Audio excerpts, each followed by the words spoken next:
नमस्कार, मैं हूं अवंतिका श्रीवास्तव। जैसा कि आप जानते हैं कि आयुष्मान में हर बार स्वास्थ्य संबंधी समस्याओं पर खास जानकारी दी जाती है। इस कड़ी में आज हमारे साथ है डॉक्टर ऋचा संभातिया, जो कि बंसल हॉस्पिटल में कंसल्टेंट रिप्रोडक्टिव मेडिसिन एक्सपर्ट हैं। डॉक्टर ऋचा, आपका बहुत बहुत स्वागत है बंसल न्यूज़ पर। धन्यवाद। चलिए, तो आज हम बात करेंगे बांझपन के बारे में, यानी कि इनफर्टिलिटी के बारे में, और इसके इलाज भी जानेंगे। अगर आप भी इस बारे में कुछ जानना चाहते हैं तो कार्यक्रम के दौरान सीधे हमसे जुड़ सकते हैं और डॉक्टर ऋचा से सलाह ले सकते हैं। हमारे नंबर लगातार आपकी टीवी स्क्रीन पर फ्लैश हो रहे हैं। सबसे पहले डॉक्टर ऋचा, मैं आपसे जानना चाहूंगी कि बांझपन किसे कहते हैं, कितने प्रकार का होता है? देखिए, बांझपन और निसंतानता जिसे कहते हैं, ये जब कोई शादीशुदा महिला और पुरुष यानी कि कोई कपल अगर प्रेगनेंसी के लिए ट्राई कर रहे हैं बिना किसी गर्भ निरोधक के इस्तेमाल के, और ऐसा ट्राई करते करते उनको 1 साल यानी कि 12 महीने से ऊपर अगर हो गया है तो इसे इनफर्टिलिटी या निसंतानता बोलते हैं। और निसंतानता के लिए ऐसा नहीं है जो एक मिथक है कि महिला ही कारण है निसंतानता का। पुरुष और महिला दोनों ही 50% यानी कि इक्वली रूप से उसके लिए जिम्मेदार हैं। बिल्कुल, आपसे ये भी समझना चाहूंगी कि ये निसंतानता होने पर किन लक्षण का पता चलता है, बॉडी में किस तरह के लक्षण आते हैं और कब डॉक्टर से कंसल्ट करना चाहिए? देखिए, निसंतानता होने पर डॉक्टर से कंसल्ट करना चाहिए। इनफैक्ट विशेषज्ञ से तुरंत सलाह लेनी चाहिए।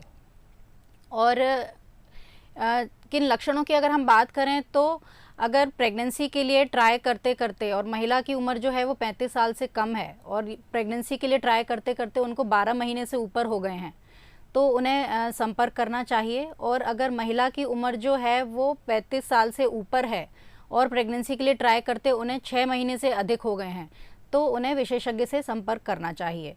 तो पहली तो ये चीज़ है कि शादी को कितना टाइम हुआ है, यानी कि उन लोगों को ट्राई करते कितना समय हो गया है, तब उन्हें संपर्क करना चाहिए। दूसरी चीज़ है कि माहवारी कैसी आ रही है, मेंसेस का पैटर्न कैसा है। तो अगर मेंसेस जो है वो इरेगुलर है तो उसके लिए पहले ये समझना ज़रूरी है कि रेगुलर किसे बोलते हैं। तो रेगुलर मेंसेस जो है वो 21 से 35 दिन तक होते हैं। तो अगर किसी की माहवारी 21 दिन से कम है या 35 दिन से अधिक है तो ये अनियमित माहवारी है। तो अगर किसी को अनियमित माहवारी है तो उसको विशेषज्ञ से संपर्क करना चाहिए। फिर माहवारी में ब्लीडिंग कितनी हो रही है, तो अगर किसी को मेंसेस जो है, नॉर्मल ब्लीडिंग जो होती है वो 3 से 7 दिन तक हो सकती है, और ब्लड लॉस जो होता है वो अराउंड 80 ml के अराउंड नॉर्मल ब्लड लॉस होता है। तो अगर 3 दिन से कम है ब्लीडिंग, तो ये एक तरह का इंडिकेशन है कि उसे पहले कभी कोई इन्फेक्शन तो नहीं रहा है, या फिर कभी यूट्रस यानी कि गर्भाशय की अंदर की लाइनिंग में पहले कोई डैमेज तो नहीं हुआ है डीएनसी के कारण, तो उस वजह से। या फिर अगर माहवारी जो ब्लीडिंग लॉस हो रहा है 7 दिन से अधिक का ब्लड लॉस है, 7 दिन से अधिक का ब्लड लॉस हमें इशारा करता है कि बच्चेदानी में गांठें भी हो सकती है। तो अगर इस तरह का पैटर्न है तो उन्हें विशेषज्ञ से तुरंत संपर्क करना चाहिए।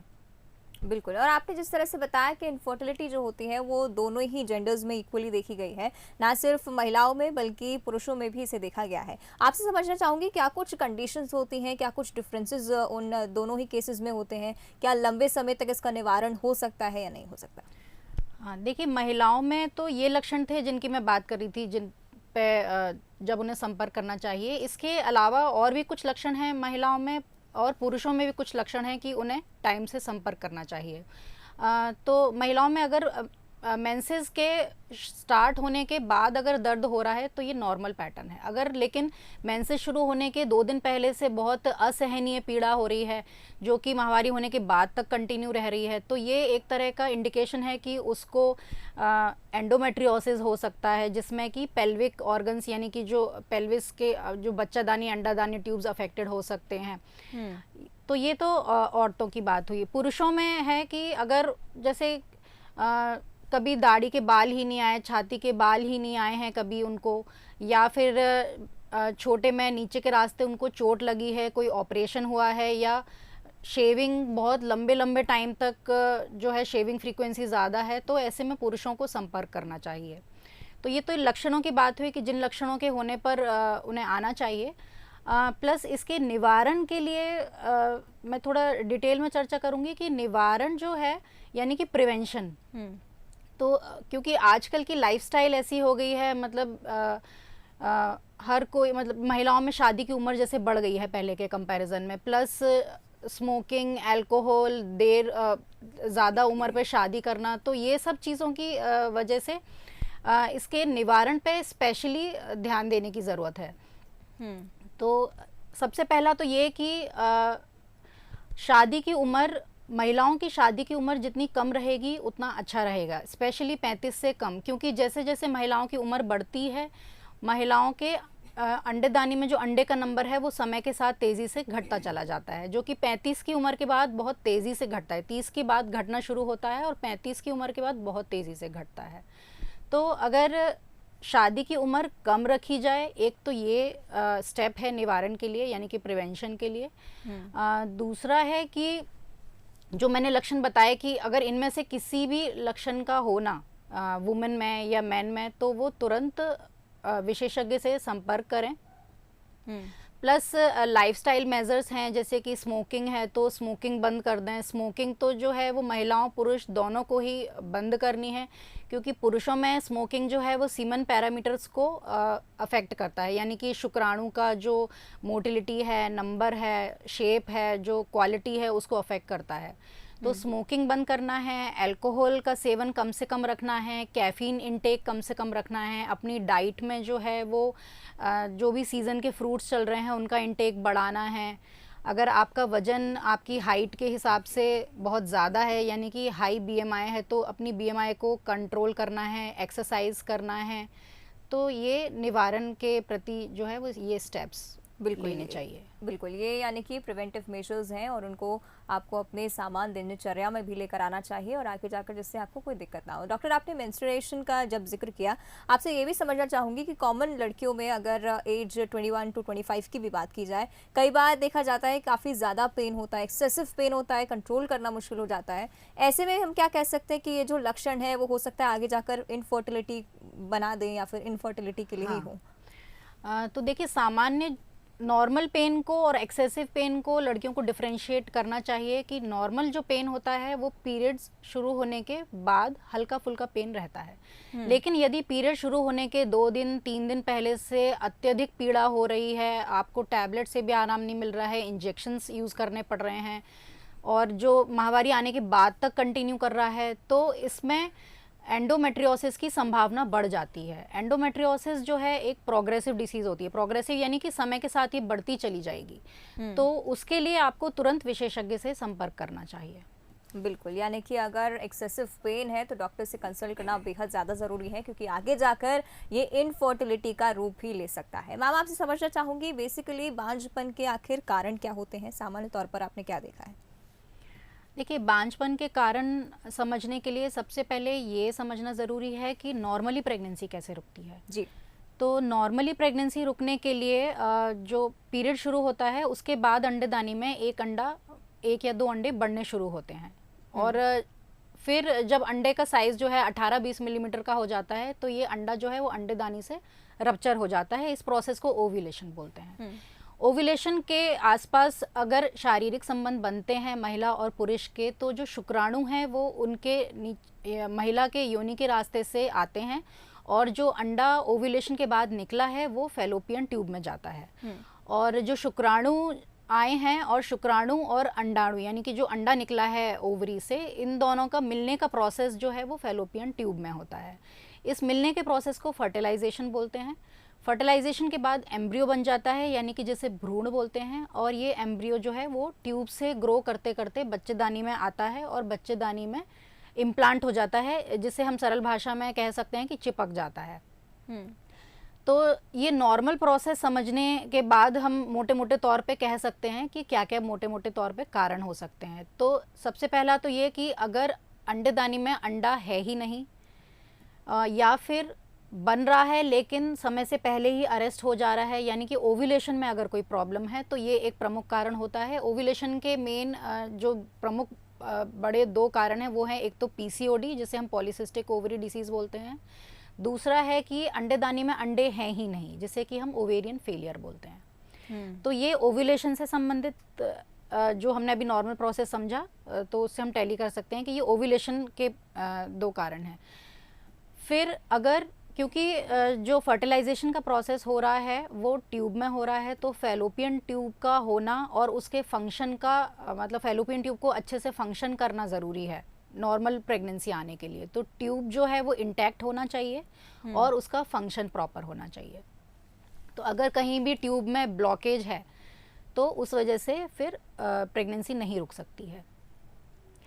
फिर यदि बच्चेदानी में अगर कोई प्रॉब्लम है कि जैसे कि बच्चेदानी में गांठें हैं, मल्टीपल फाइब्रॉइड्स हैं, या बच्चेदानी के अंदर की परत जिसमें कि भ्रूण इम्प्लांट हुआ था यानी कि चिपका था, अगर उसमें कोई दिक्कत है, बच्चेदानी में आनुवांशिक प्रॉब्लम हो सकते हैं जैसे कि MRKH सिंड्रोम हो सकता है जिसमें बच्चेदानी होती ही नहीं है। तो अगर इस तरह की प्रॉब्लम है, या फिर अंदर की परत जो है पहले कभी किसी इन्फेक्शन से, मोस्ट कॉमनली इंडिया में TB का इन्फेक्शन बच्चेदानी को अफेक्ट करता है, या फिर पहले कभी DNC हुई हो जिसके कारण बच्चेदानी की अंदर की परत डैमेज हो गई हो। तो इन कारणों से अगर बच्चेदानी में कोई प्रॉब्लम है तो वो एक कारण है। तो ओव्यूलेशन की प्रॉब्लम, ट्यूब्स की प्रॉब्लम, बच्चेदानी की प्रॉब्लम, फिर है मेल फैक्टर, यानी कि अगर नीचे शुक्राणु आए ही नहीं, यानी कि हस्बैंड के वीर में जो है शुक्राणु नहीं है, जिसको हम एजोस्पर्मिया बोलते हैं, या शुक्राणु कम है, या फिर उनकी नंबर क्वालिटी अच्छी नहीं है जिसको हम ओलिगोजूस्पर्मिया या ओलिगोएस्थेनोटेराटोजूस्पर्मिया बोलते हैं। अगर इस तरह की कोई प्रॉब्लम है तो ये जो है ये प्रमुख कारण हैं निसंतानता के। बिल्कुल। और मैम कई बार कहा जाता है कि ज़्यादातर कॉन्ट्रासेप्टिव्स लेना या कॉन्ट्रासेप्टिव्स पिल लेने से इनफर्टिलिटी होती है, सच है ये बात?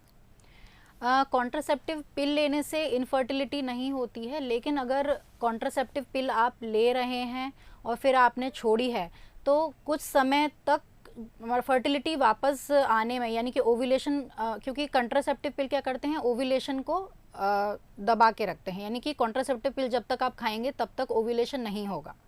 तो कॉन्ट्रासेप्टिव पिल के छोड़ते ही वापस ओव्यूलेशन रिज्यूम होने में कुछ महीने लग सकते हैं। बिल्कुल। आपसे और ये भी समझना चाहूँगी, आपने दिनचर्या का जब जिक्र किया तो आपने बताया किस तरह से लोगों की जो लाइफस्टाइल है वो इस बार चेंज होती जा रही है धीरे धीरे, और कई सारे एक्सटर्नल फैक्टर्स भी हैं इसको लेकर। क्या कुछ डिफरेंस आपने देखा है अभी तक अपने इस करियर में कि फर्टिलिटी को लेकर क्या कुछ नई बातें सामने आई हैं? देखिए, इनफर्टिलिटी जो है अब एक मतलब मेजर हेल्थ प्रॉब्लम बन गया है। ये WHO ने डिक्लेयर किया है कि इनफर्टिलिटी जो है एक मेजर पब्लिक हेल्थ प्रॉब्लम बन गया है। यानी कि अब हमें बहुत सीरियसली उस तरफ विचार करना चाहिए कि हमारी लाइफस्टाइल में, आज की दिनचर्या में क्या ऐसा चेंज है कि सबको इनफर्टिलिटी के लिए ट्रीटमेंट लेना पड़ रहा है।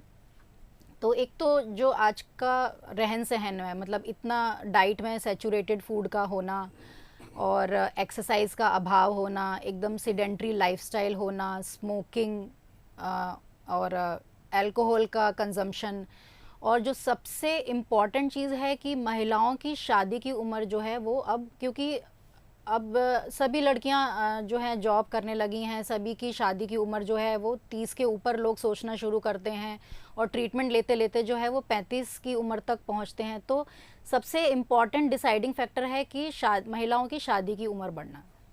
बिल्कुल। और इसी कड़ी में मैम आपसे ये भी जानना चाहूँगी कि इनफर्टिलिटी के इलाज क्या क्या होते हैं और किस तरह से किए जाते हैं? देखिए, इनफर्टिलिटी के इलाज जो हैं वो बहुत बेसिक से लेके बहुत एडवांस्ड हो सकते हैं।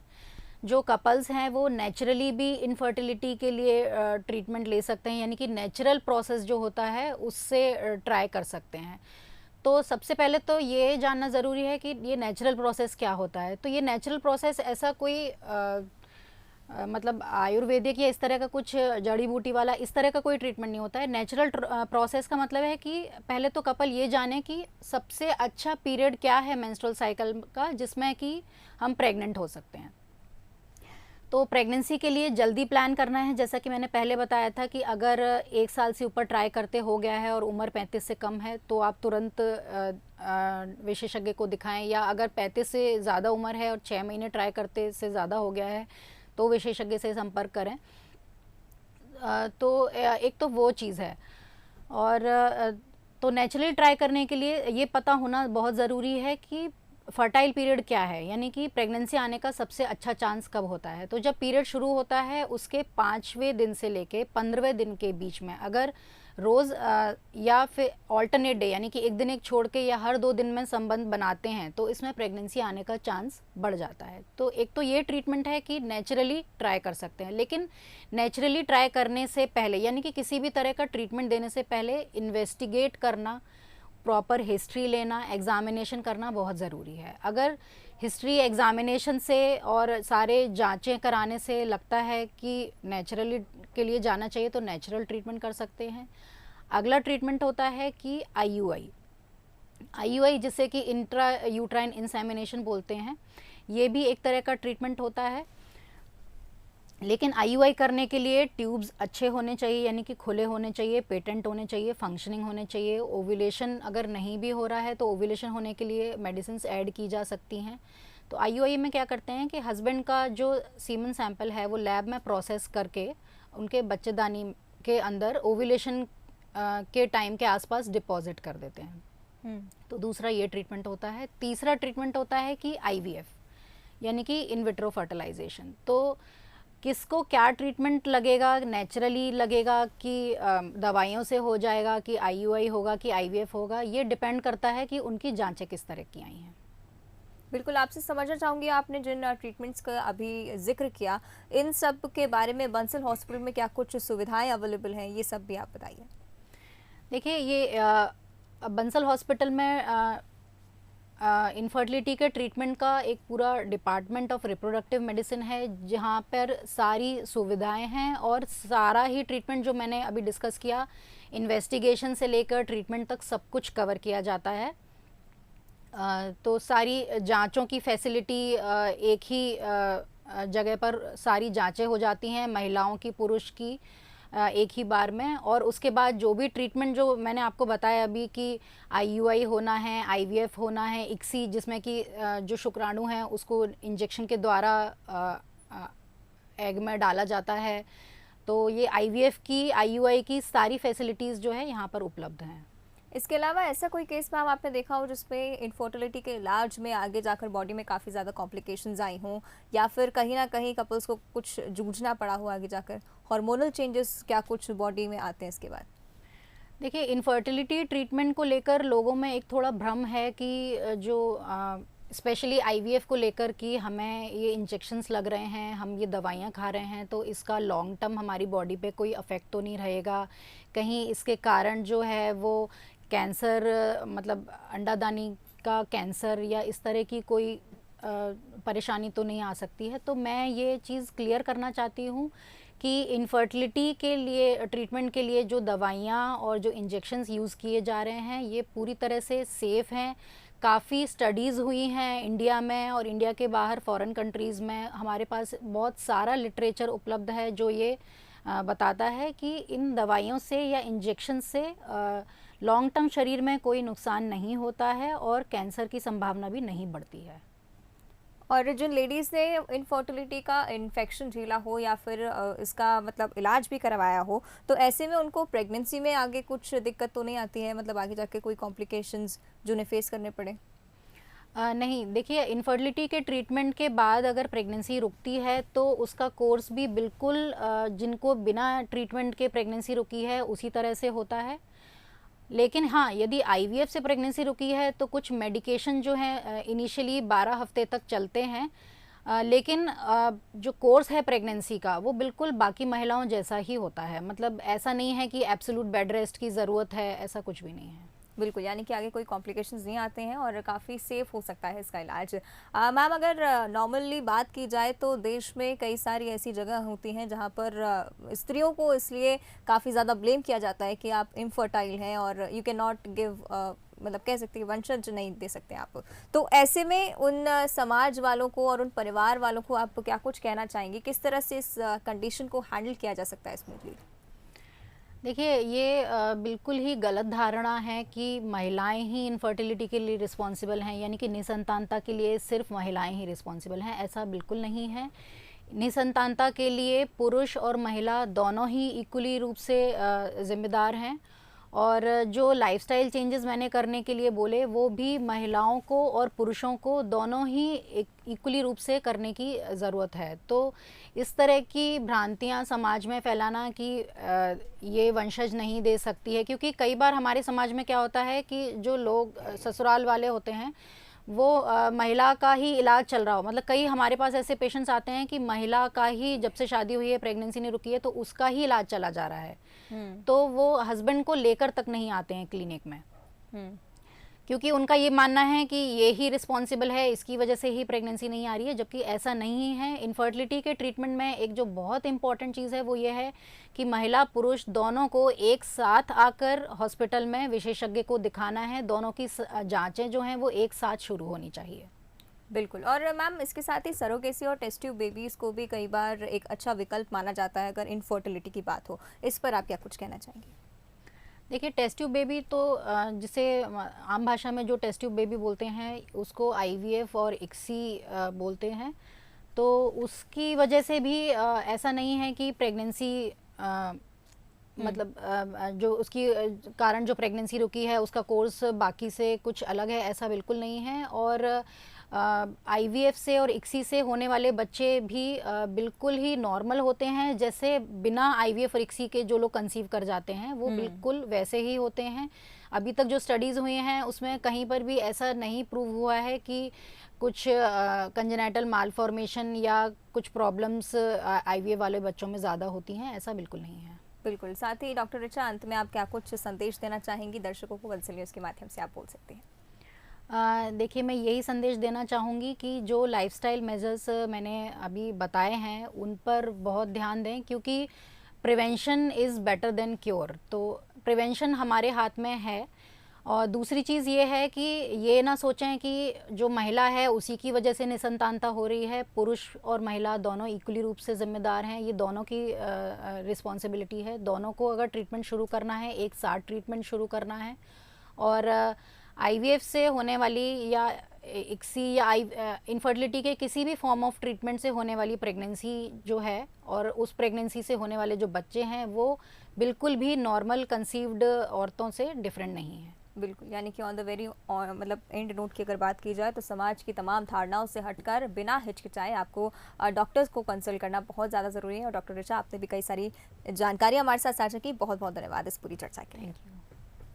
तो आज डॉक्टर ऋचा ने हमारे साथ कई जानकारियां साझा की। निश्चित रूप से आपको भी आपके सभी सवालों के जवाब मिल गए होंगे। अपने स्वास्थ्य के प्रति बिल्कुल भी लापरवाही ना करें और स्वस्थ रहें, सुरक्षित रहें। और इसी के साथ हमारी इस खास पेशकश में फिलहाल इतना ही। कल फिर हाजिर होंगे एक नई स्वास्थ्य संबंधी समस्या के उपचार के साथ। तब तक बने रहिए वत्सल न्यूज़ के साथ।